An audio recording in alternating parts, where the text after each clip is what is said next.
Hi, Rebecca. Thanks so much for being on my podcast. I really appreciate it. Do you want to just give a quick introduction of yourself as well as the topic we'll be talking about today? Yeah, of course. So, hello everyone. My name is Rebecca. I am currently in Kansas City, Missouri, in a six-year medical program, and in my fourth year. And Sam and I actually go way back. We went to the same middle school. We were friends for quite some time. And then I think the topic we're going to talk about today is how helping others can actually help yourself. Yeah, let's get right into it. So, on that topic of our friendship, do you want to just talk a bit about your experiences in middle school? And then I know you had a bit of a special high school experience, but how did all of that lead to where you are right now pursuing the med school path? Yeah, I think, talking about our friendship first, I kind of want to talk about our friendship first. We met in middle school and I was very large. I was taller than everyone else. I had my growth spurt earlier, but then I just like stopped growing later. But here I am, like, like probably a foot and a half over like everyone else. I walk in the first day of orientation, like the day before school starts, and then I see this little this little Asian boy, and then I didn't really think anything of him, but we later became enemies because we had to compete on who like read the most. And it's funny because always love hearing your side of the story, like what you like thought, because that's really funny to me. So would you? Oh my God. It's been a long time since we talked about it. Let me Yeah. think. I agree with like the facts. I think my impression, like my perspective was when you walked in, I think, and I told you this very soon after, but I was like, oh, like, cool, we have a TA. Like, I didn't know fifth graders had that. Like, oh, like, like there's a teaching assistant. Like, that's cool. Like, this well-intentioned sixth grader is like helping us out in fifth grade. Like, this is making the environment better already because like where me and Rebecca grew up in Ohio, it's like K through 4, and then you do a separate school for 5 and 6, and then a separate school for 7 and 8. So like going into fifth grade, it kind of felt like middle school, even though I would argue fifth grade still felt like elementary school, just like in a different setting. But I was just really happy to have a teaching assistant. And then I don't know how we started talking because we were just probably mingling something. I was like, oh wait, like you're a student here, we're peers. And I don't know, I think even from day one, it just felt like you always like carry yourself, I think, in a really great way. And I think that's probably why it felt like immediately like you were older than me, even though technically you are slightly younger than me. And yes, we did compete. We competed hard. I'm pretty sure you won for terms of words. The Um, funny thing was, I didn't even know it was a competition. Like I was just out here, reading. But Yeah, I'm really curious to see like if fifth and sixth graders still read as much as like we were doing because I don't know. I think that definitely it's not like I retain everything that I read, but like it's just that kind of memory of like knowing that I once was reading that much. I think it makes it better now when we're understandably like more pressed for time. I feel like I can go back to books easier. I don't know, like do you still have time for reading, would you say, even like a bit or yeah, so I actually had to force myself to make time for reading because I remember, like, I look back, like the fifth and sixth grade, like those were like the glory days of reading. Like we read so much, like it was fun. Like that's what we like spent our free time doing. But then it's like once we got to high school, once things got a little like more competitive, things got a little harder. Things became like reading became mandatory, like, in English with some of the classics that are a little hard to digest. Once like that happened, I kind of stopped reading for fun, and it carried over like into college. The first like few years I didn't read for fun like at all. I was just reading, textbooks and, like sciencey things. But then I think lately I have wanted to make more time for reading, so I've been like portioning out, like I have a book in my bathroom, so that's like, my entertainment, instead of, taking my phone. And I'm okay, like I'll just read like when I'm in the bathroom, and it actually works out. It gives me a little time to do that, which is fun. No, that's awesome. That's awesome. I should also probably do that. So, can you talk a bit more about maybe high school slightly, but then transitioning into college? And you also moved after high school as well. So, just talk a bit more about where you went from the transition. I think that'd be really interesting for people to know. Yeah, so in in middle school, my my parents, they actually were like, oh, like, we're gonna move to California. And I was like, oh, like, okay, like I'm gonna be ready to move to California. I got, I said goodbye to like all my friends. I said goodbye to my band teacher, but then we were still there the next year. So then I started college in Ohio and I was like, okay, like this is fine. But then at the time my dad was in Mississippi, like working because he got a job offer there. And then we were going to join him. But then my parents wanted my brother to finish high school first. But then they were thinking like, okay, since my brother finished high school, we should let Rebecca like, have the opportunity to finish high school. But we also like my parents also wanted to like, join together like in Mississippi. So then in high school, that kind of made like my decision to I wanted to stay in Ohio versus going to like Mississippi to start, 2 years, like junior, senior year there. I would rather stay where my friends are, like where, the school district is nice, like where I'm comfortable with. So then I just like graduated or like a year earlier, and that kind of like put me on the path to like where I am now. I think speaking of like that path, I've always, loved learning, like, in middle school, loved reading, loved science a lot. In high school, like things were just interesting, like everything was so interesting to me, and I just really enjoyed the way that it felt to like learn and kind of like be a master. No, okay, no, I can't say a master, but be a little bit knowledgeable about things. And then I also, really liked helping people. And I thought that the best, like, the best profession that was the perfect combination of both was something in healthcare, like medicine. So then that's why I applied to, like, out of high school to a BSMD program, which is a combined undergrad and medical school program, because I knew that that was what I wanted to do from high school. Yeah. Yeah, no, I mean, I know that story, and I still feel like I still remember now like how tumultuous it was with like, are you moving? Are you not? And then for context, like I was going to a different high school, so we weren't even seeing each other that much. But yeah, that's kind of crazy, like how that high school to college transition went now that you're like voicing it out loud. But yeah, if you could talk more about like where you are now over the past few years of being in the program, and like, you mentioned your level of learning, but also the people aspect, like how have you felt like you've been able to enrich yourself both like academically, but also just getting to know people around you?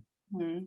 Yeah. So academically, you're thrown in and it's overwhelming how much like stuff you have to know.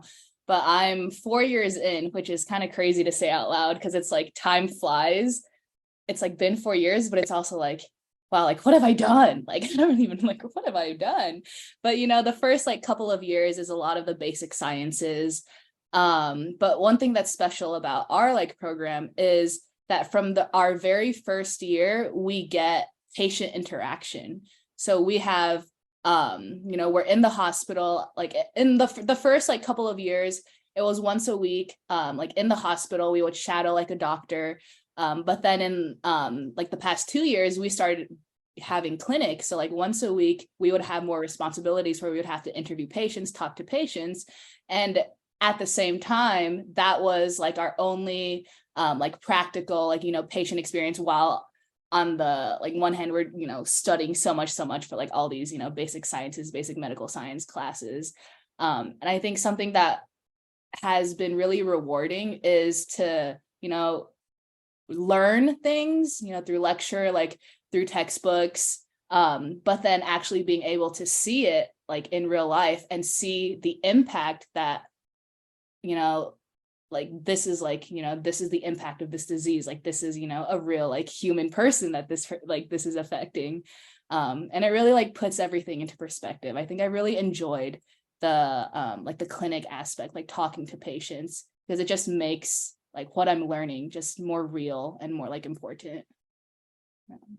Yeah, no, for sure. I think I definitely resonate with everything you said. I think sometimes like I know I'm definitely not cut out for like the pre-med slash med life, but in the business and global affairs world here at Georgetown, I definitely like really value the times you get to talk with actual like leaders and companies or travel to places and interact with people like affected by policies or in businesses, like how they are able to navigate certain like business codes and business norms. I think that like you said, just puts like a name to the concept, like a face to the concept that you not just don't necessarily always get like when you're in the classroom, even though the classroom's great. I mean, I Yeah. think just to make it clear that I'm not against classroom learning.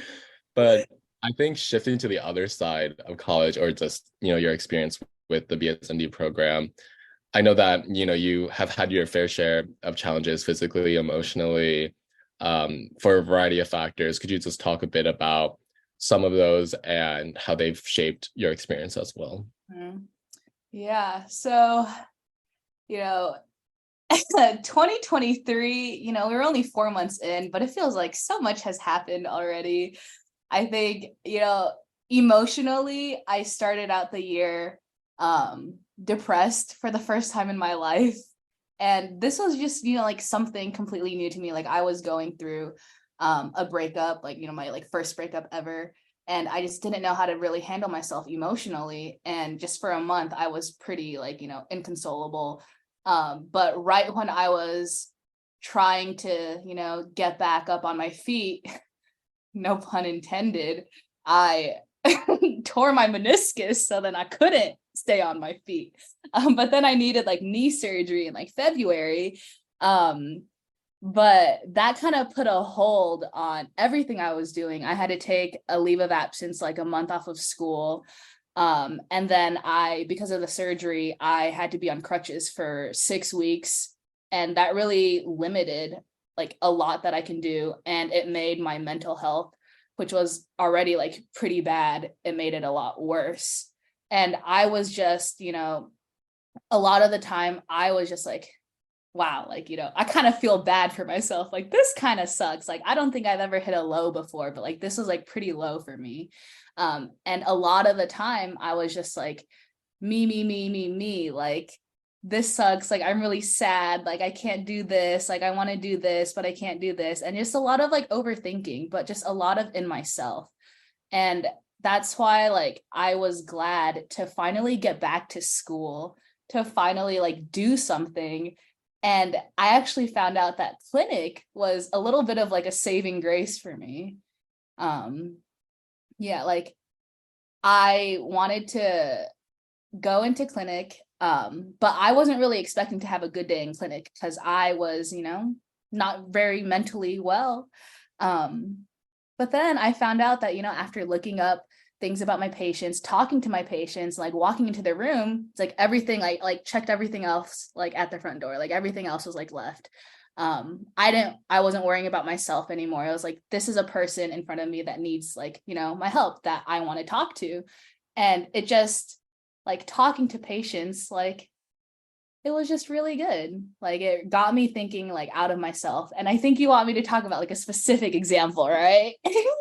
I'm Let's rambling. pretend that we have not talked about any of this structure Okay, beforehand. that's If great. if you're compelled to tell a story, feel free.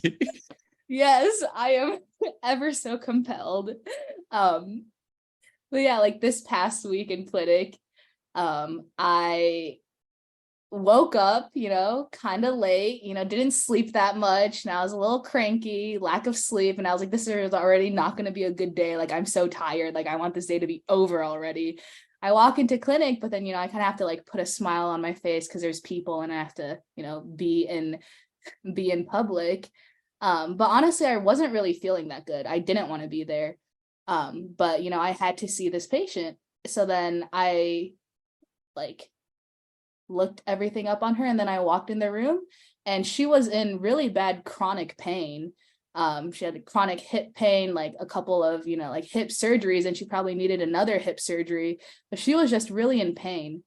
But I was just talking to her and I was just trying, to do my best to listen to her. And I think a lot of the things that I was thinking about, like, oh gosh, like I'm stressed about studying, like, oh gosh, like, I'm sad, or like, oh gosh, like these people like reminding me of like, like my ex, or like, I have like all of this like baggage that I'm bringing in. When I was like with that like patient, obviously she doesn't know me, so I can't talk to her like about those things. I can't think about those things because I have to think about her. So then I was just like talking to her and I just forgot, everything about myself. And what became like the most important thing to me at that time was, getting her shingles shot, getting her tetanus vaccine.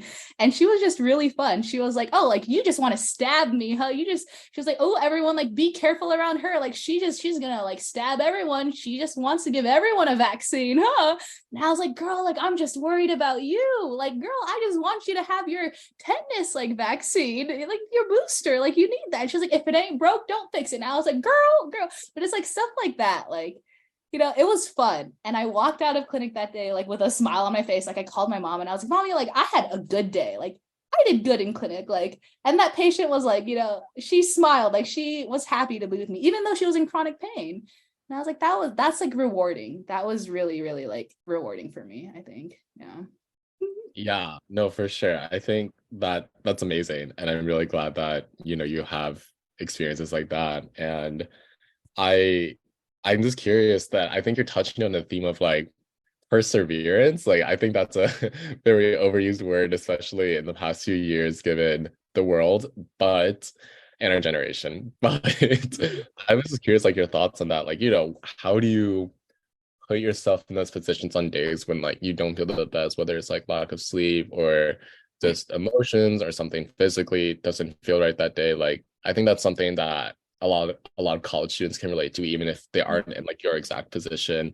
But just I definitely see that at Georgetown where I just see a lot of people, including myself, some days it just feels very like mentally taxing to do maybe tasks that wouldn't be so hard on another day. But just like from your perspective, your experience on that story, it's just how do you kind of just keep going on those days when you're not feeling that great? Yeah, that's a great question. And I definitely think that, it's hard. It's very hard to do. Um, Especially when, you're not feeling so hot yourself. It's hard to do, be your best self like then. But I think you touched on the word perseverance. I think in some things, what I think is like, okay, I have no choice. Like I have no option. Like I kind of have to do this, like I have to show up here. But part of it is that I have to remind myself that whatever I present, it doesn't just impact myself, like it impacts other people. Like I'm interacting with other people, and the things that I say, the way that I say things, like the other person will pick up on that. And it's definitely hard when you're by yourself, because I think we're all our own like worst critic. It's very easy to be hard on yourself, to not let yourself like do the things that you want to do, or just beat yourself up about things. But I think if you think about things like, oh, like how would this person, like if they heard what I was saying to myself, like what would they say? And a lot of people would say like, oh, like don't say, like that's not nice. So I think it like, if you don't have someone there where your actions will like affect the other person, just pretend that there's like another person there. And then maybe that can give you some like motivation to be like, okay, like this person is like watching me, or like this person is going to be affected by the way that I do things. So like I want to try and present myself a little better, like a little happier than I actually like currently am. It's a lot of like fake it until you make it, but like fake it it's like fake. Sometimes faking it is good. I think it's necessary sometimes. Yeah. No, I agree. I think that's definitely very valid advice. And just to reflect a bit on, where we're going from here, what are your thoughts on like how you want to tackle like tomorrow, the next week, the month, the year? I know that I gave you a lot of like time options there because there could be plans, there could be no plans. But yeah, just I'm curious, like, what are your thoughts on what's next, even if that's just looking at tomorrow, or if that's looking as far as like what you want to do by the end of the year? Well, tomorrow I gotta study. Um, but one thing that I've learned and that I've had to force myself to kind of accept is that there's not really a timeline. Yeah, I know you said everything, all the time options. I was like, yeah, there's not really a timeline. Like, I have certain goals that I want to accomplish. Like right now I'm studying for step 1. Ideally I wanted to, get everything done by May, but realistically I think it'll have to be June. And for a long time I like beat myself up about it, like, no, like I have to get this done like now so I can do this and this and this, or like, so I can have my schedule so I can graduate on time, like blah blah blah blah. But at the end of the day, it's like there's not really a timeline. Like things will eventually get done. I will hopefully, knock on wood, pass step one. Like I will eventually graduate.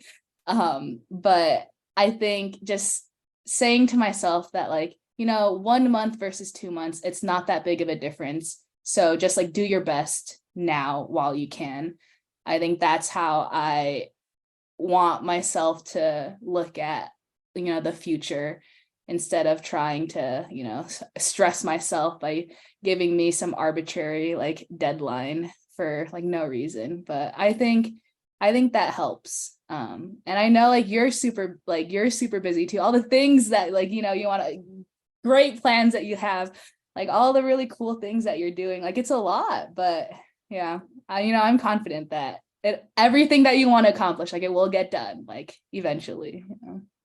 Thanks, Lenny. I appreciate that. I agree. I think that's like a really good point about just understanding that goal setting is important, but more so like I think the timeline's always more flexible than the actual goal, right? And I think I definitely, like, because you mentioned it, I definitely have had to put that thought into my mind and like really enact it based on, like you said, just a lot of things that me as a rising senior would appreciate if he could accomplish by the end of senior year, if not. But yeah, I think I'll definitely keep that in mind as well. That was the end of anything I wanted to say. Did you have any last thoughts or just words even on anything we talked about? But the platform is yours. Well, I think I just wanted to say thanks for having me. And I think what you're doing is really cool. I thank you for, creating a platform where people can, talk and, have a voice. I think it's really cool what you're doing. Keep it up. Thank you. Thank you. And yeah, it's just crazy to think how long we've been friends. Like that's a major thought I've been thinking about this whole time. Like if we met in oh shoot, I don't know if my Wi-Fi cut out a bit there. It's okay. We're like at the end, so I can just maneuver around that. But like if we met in 5th grade, then we were how old is that? Like 9, 10 years old, maybe? Because 13 years old, you're in 8th grade. That's like my benchmark. So Right, like right. years old. And then now we're 23. No, we're not 23. Hard. Math is so hard. We're 2023. We're not 23. I was like, we're not 23 yet. Hold up. We're 21. So that's over 10 years, which is crazy to think about that. That is crazy. But I'm super, super happy that like we're still friends and that we're still close enough that I can reach out to do this. So again, just really appreciate your time. And I think your thoughts are definitely super valuable and super helpful for myself and anyone who listens. So yeah, just thank you, thank you, thank you. Oh, I appreciate it. And I appreciate you and our friendship.